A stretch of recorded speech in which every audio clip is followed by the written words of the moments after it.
I'd like to take just a couple minutes and share a couple true stories with you about prepaid legal services, maybe help develop your belief in prepaid legal. About 18 months ago in Iowa City, Iowa, I'm from Iowa, I met a young lady who was having all kinds of financial problems. Matter of fact, a boyfriend of hers had taken a credit card and charged it out to the max and then left her. The credit card companies were calling her and everybody else. She was in debt. She was about to go under when I started talking with her.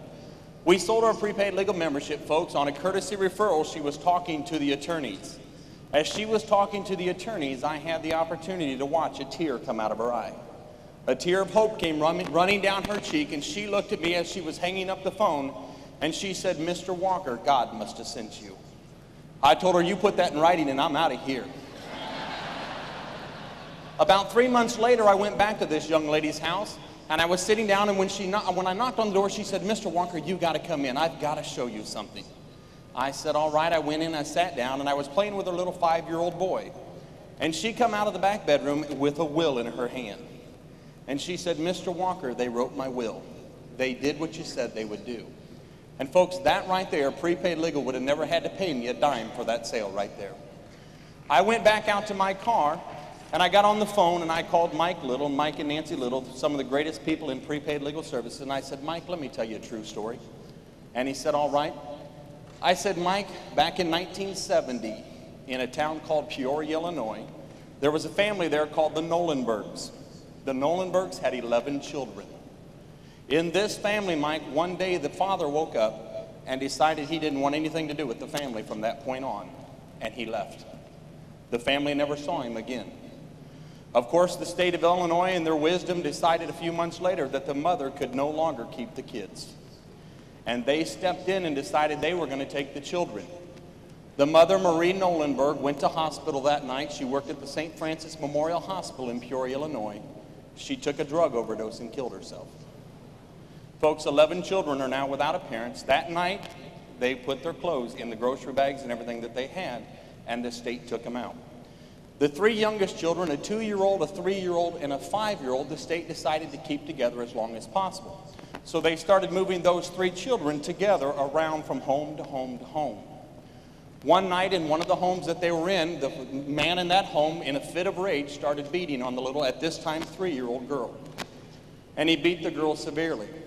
A couple days later, while the family was at a park in the Illinois area, the gentleman went into an outhouse, and the 4-year-old and 6-year-old at this time lit the outhouse on fire to try to get rid of the man. He was not hurt as the outhouse burned. He was able to get himself out. The state of Illinois, though, decided that that 6-year-old was out of control and needed to be separated from everybody else.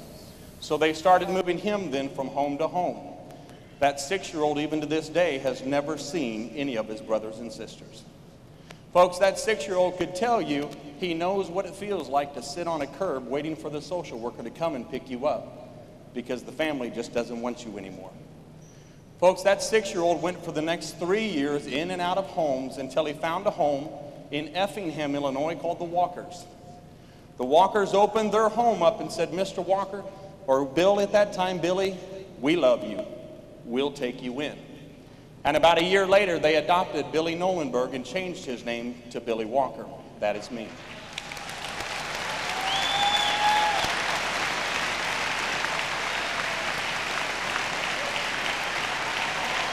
Thank you. Thank you.